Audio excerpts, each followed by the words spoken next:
Welcome back commerce के 23 में बच्चों। आज हम लोग एमसीक्यू क्वेश्चन कवर करने वाले हैं चैप्टर 1 क्लास 12 इकोनॉमिक्स में, है ना। माइक्रो इकोनॉमिक्स में आज हम लोग एमसीक्यू क्वेश्चन कवर करने वाले हैं चैप्टर 1 में। चलिए देखते हैं। तो सबसे पहला हम लोग देखेंगे, देखिए, निम्न में कौन सी आर्थिक क्रियाएं असीमित आवश्यकताओं की पूर्ति के अंतर्गत समाहित की जाती है। जी हाँ, देखिए, जो मेरा आर्थिक क्रियाएं होती है वो क्या है, असीमित है। तो उसमें जो मेरा आवश्यकता होती है वो क्या क्या होगा, जो हम लोग चैप्टर में पढ़े हैं। तो पहला देख सकते हैं उत्पादन, ये होता है प्रोडक्शन। उसके बाद में क्या होगा, उपभोग, कंजम्पशन, सही है, ये भी होता है। एंड थर्ड में क्या है, विनिमय एवं निवेश, एक्सचेंज एंड इन्वेस्टमेंट। तो ये जो तीनों, ये भी होता है, ये भी होता है। एंड लास्ट ये भी हम लोग पढ़े हैं। तो जाहिर सी बात है बच्चों, इसका करेक्ट ऑप्शन क्या होगा, देखिए इसमें क्या दिया हुआ है, ऑल दी अबव। तो आपका ये वाला होगा इसका करेक्ट आंसर। क्लियर। चलिए नेक्स्ट क्वेश्चन हम लोग देखते हैं। अब हम लोग सेकेंड क्वेश्चन में देखते हैं कि सेकेंड में क्या है, आर्थिक क्रियाएं दो कारणों से उत्पन्न होती है। जी हाँ, जो मेरा इकोनॉमिक एक्टिविटी है वो दो कारणों से उत्पन्न होता है। क्या है, अब चलो ये देखते हैं। पहला में क्या दिया हुआ है, सीमित साधन, है ना, लिमिटेड रिसोर्स। आगे में है ख नंबर में आपका असीमित साधन से जुड़ी आर्थिक क्रियाएं, है ना, economics activities related to unlimited wants, है ना। एंड क्या आपका दिया हुआ है थर्ड में ऑप्शन, इसमें है आपका क और ख, है ना, दोनों, बोथ, दोनों दिया हुआ है, या फिर इनमें से कोई नहीं, है ना, नन ऑफ दी अबव हमको सेलेक्ट करना है। तो इसमें क्या होगा, क्योंकि मेरा जो दो कारण होता है जो मेरा आर्थिक क्रिया का, वो क्या है, सीमित साधन। जी हाँ, ये होगा। एंड दूसरा मेरा क्या है, असीमित साधन से जुड़ी आर्थिक क्रियाएं। जी हाँ, तो इसका करेक्ट ऑप्शन क्या हो जाएगा, ये हो जाएगा। इसमें क्या होगा, ए और बी दोनों दिया हुआ है। जी हाँ, चलिए अब हम लोग नेक्स्ट क्वेश्चन को बढ़ते हैं। चलिए बच्चों, तो देखिए थर्ड नंबर में क्या है मेरा, कि आर्थिक क्रियाओं के निम्न में से कौन से प्रकार है ना, आर्थिक क्रिया के प्रकार क्या क्या है, ये मेन पूछा जा रहा है। क्योंकि ये आपको देख सकते हैं।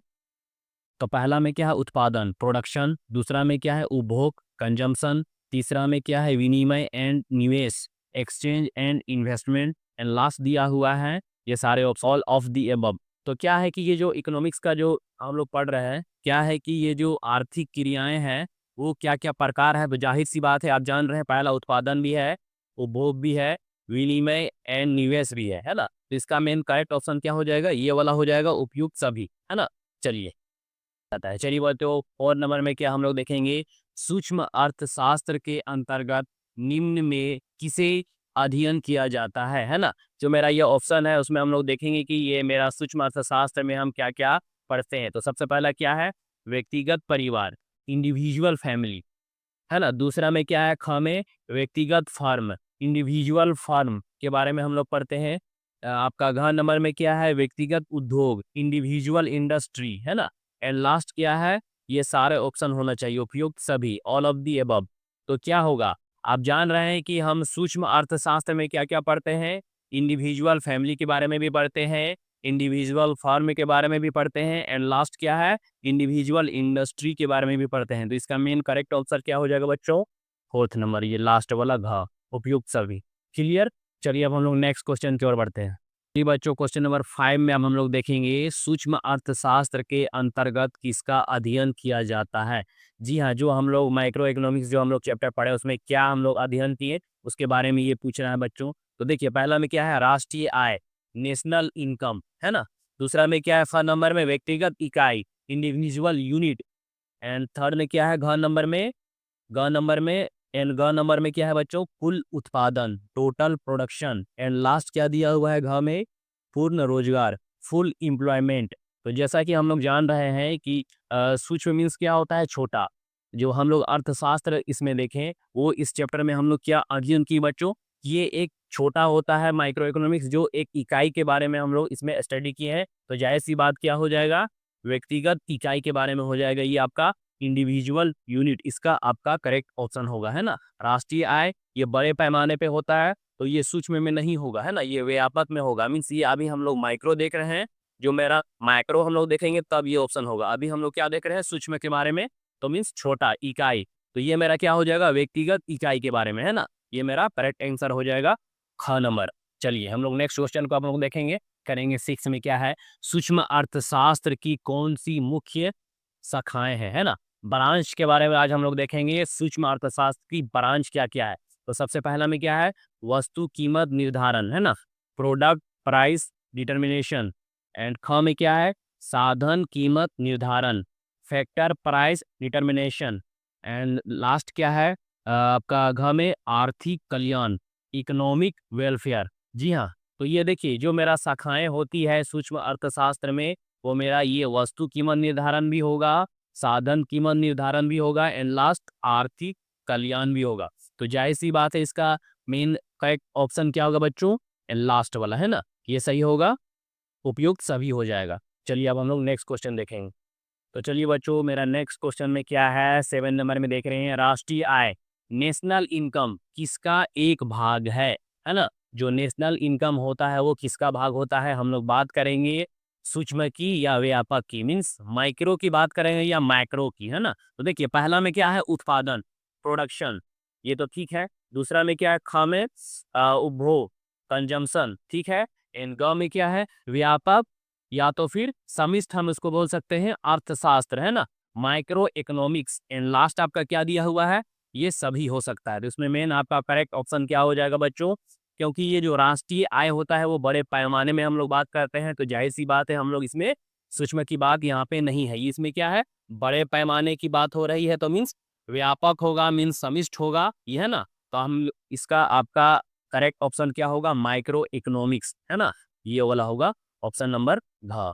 क्लियर बच्चों, हम लोग नेक्स्ट क्वेश्चन 8 नंबर में हम लोग देखेंगे, सूक्ष्म या फिर व्यस्त हम लोग बोल सकते हैं अर्थशास्त्र की निम्न में कौन सी एक शाखा है। जो मेरा दिया हुआ है ऑप्शन, उसमें एक हमको शाखा देखना है कि कौन सा मेरा ऑप्शन है जिसमें मेरा शाखा होगा। पहला में दिया हुआ है वस्तु कीमत निर्धारण, प्रोडक्ट प्राइस डिटर्मिनेशन। एंड ख में है आपका पूर्ण रोजगार, फुल एम्प्लॉयमेंट। ग में है आपका राष्ट्रीय आय, नेशनल इनकम। एंड घ में है आपका उपयुक्त सभी, है ना। इसमें सारा होगा ऑल ऑफ दी अबव। क्या इसका करेक्ट आंसर होगा बच्चों, ध्यान से इसमें देखिए कि जो मेरा इसमें शाखा होती है वो क्या होता है, प्रोडक्ट प्राइस डिटर्मिनेशन। जी हाँ, पहला ऑप्शन क्या होगा, वस्तु कीमत निर्धारण, इसमें। क्लियर। तो 9 क्वेश्चन नंबर अब हम लोग देखेंगे, उत्पादन के निम्न में कौन से साधन है ना। जो मेरा उत्पादन होता है, जो हम लोग प्रोडक्शन करते हैं, उसमें मेरा साधन क्या क्या होता है। तो सबसे पहला हम लोग बात करेंगे, देखेंगे ऑप्शन में क्या क्या होगा। पहला क्या है, भूमि, लैंड। दूसरा क्या है, श्रम, लेबर। एंड घ में क्या है, पूंजी, means capital. And last option में मेरा क्या दिया हुआ है, घ उपयुक्त सभी।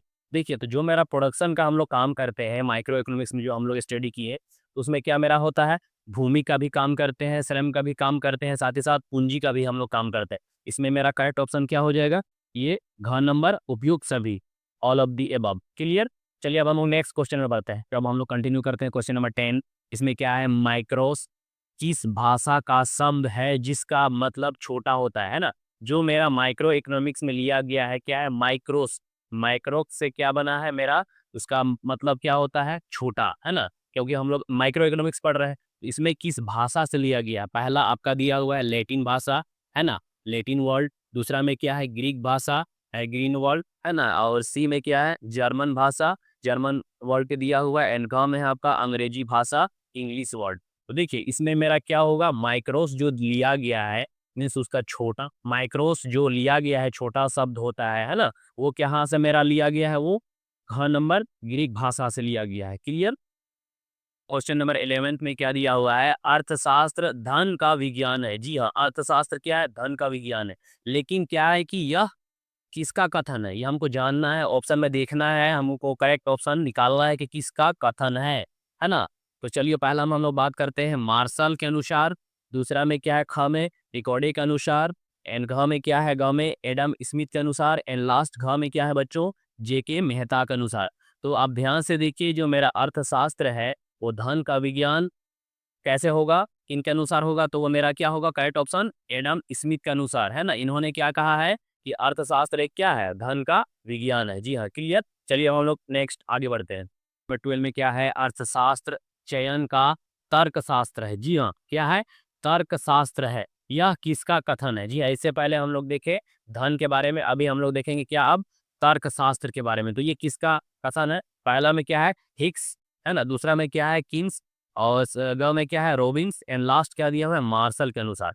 इसमें में आपको ध्यान में रखना होगा कि मेरा करेक्ट ऑप्शन क्या है बच्चों? तो अर्थशास्त्र जो चयन का जो तर्कशास्त्र का बारे में जो कहा गया है, वो किसके बारे में कहा गया है? हिग्स ने कहा। क्या है? हिग्स। जी हाँ, इसका करेक्ट ऑप्शन क्या हो जाएगा बच्चों? हिग्स। चलिए क्लियर। क्वेश्चन नंबर 13 में क्या देखेंगे? अर्थशास्त्र मानव कल्याण का विज्ञान है। क्या है? कल्याण का विज्ञान है। तो ये किसका कथन है, ये अब हम लोग देखेंगे। तो पहला में देख रहे हैं क्या है ऑप्शन में? मार्शल है। दूसरा में ख में क्या है? सैमुअल्सन है। एंड ग में क्या है? पीगू है। एंड लास्ट दिया हुआ है रोबिन्स है ना। तो किसके अनुसार? मार्शल के अनुसार, सैमुअल्सन के अनुसार, पीगू के अनुसार, या फिर लास्ट में है रोबिन्स के अनुसार? तो किसके अनुसार? अर्थशास्त्र मानव कल्याण का विज्ञान है। तो देखेंगे हम लोग सबसे पहला ऑप्शन क्या है आपका? क में मार्शल के अनुसार। जी हाँ, इन्होंने कहा है, मार्शल ने कहा है। क्लियर। चलिए अब हम लोग आगे बढ़ते हैं। तो हम लोग देखेंगे क्वेश्चन नंबर 14 में अर्थशास्त्र के जनक कौन है ना? जो अर्थशास्त्र है उसका जन्मदाता कौन है ना? तो चलिए हम लोग देखेंगे। सबसे पहला हमें क्या दिया ऑप्शन? क में क्या है? जेबी से के अनुसार, जेबी से के अनुसार। एंड ख में क्या है? एडम स्मिथ के अनुसार। एंड ग में क्या है? पीगू के अनुसार। एंड घ में क्या है? लास्ट आपका रोबिन्स के अनुसार। तो जो मेरा अर्थशास्त्र है बच्चों, जो हम लोग पिछली क्लास में भी हम लोग पढ़े थे कि अर्थशास्त्र के जनक कौन है? जी हाँ, एडम स्मिथ, है ना? ख नंबर आपका क्या है? एडम स्मिथ है। जी हाँ। तो चलिए ये क्वेश्चन क्लियर। चलिए अब हम लोग आगे पढ़ते हैं। चलिए बच्चों, अब हम लोग नेक्स्ट क्वेश्चन देख रहे हैं। 15 में क्या देखेंगे? पहले माइक्रो शब्द का प्रयोग किसने किया? जी हाँ, सबसे पहले हम लोग बात करेंगे माइक्रो इकोनॉमिक्स में माइक्रो का जो शब्द है उसका प्रयोग किसने किया है ना? तो सबसे पहले हम लोग देखेंगे पहला में क्या दिया हुआ है बच्चों? का में क्या है? जेबी से, मतलब जेबी से के अनुसार। दूसरा में क्या है? रेगनर फिश के अनुसार। तीसरा में क्या है? ग में पीगू के अनुसार। एंड लास्ट क्या है बच्चों? रॉबिन्स के अनुसार। तो देखिए जो सबसे पहले जो शब्द का प्रयोग की इकोनॉमिक्स में, देखिए तो सबसे पहले जो माइक्रो इकोनॉमिक्स में शब्द जो दिया हुआ है माइक्रो शब्द, उसका प्रयोग किसने किया है? तो देखिए पहला में क्या है? जेबी से। दूसरा में क्या है? Ragnar fish. एंड सी में क्या है? पीगू। एंड लास्ट क्या है? रोबिन्स। तो इसमें सबसे करेक्ट ऑप्शन क्या है बच्चों? ध्यान से देखिए, आपका ख नंबर है ना, रेगनर फिश, है ना? रेगनर फिश ने क्या कहा है? पहले, सबसे पहले माइक्रो का शब्द जो है उन्होंने प्रयोग किया था। क्लियर। तो ये हम लोग इंपॉर्टेंट क्वेश्चन देखें माइक्रो इकोनॉमिक्स में कवर किए बच्चों, एमसीक्यू क्वेश्चन है। ध्यान से देखिए, बहुत ही सिंपल वे में हम आप लोग को पढ़ाएं, समझाएं, कोई दिक्कत नहीं होनी चाहिए, है ना? कॉमर्स कैटेगरी में बने रहने के लिए बच्चों, थैंक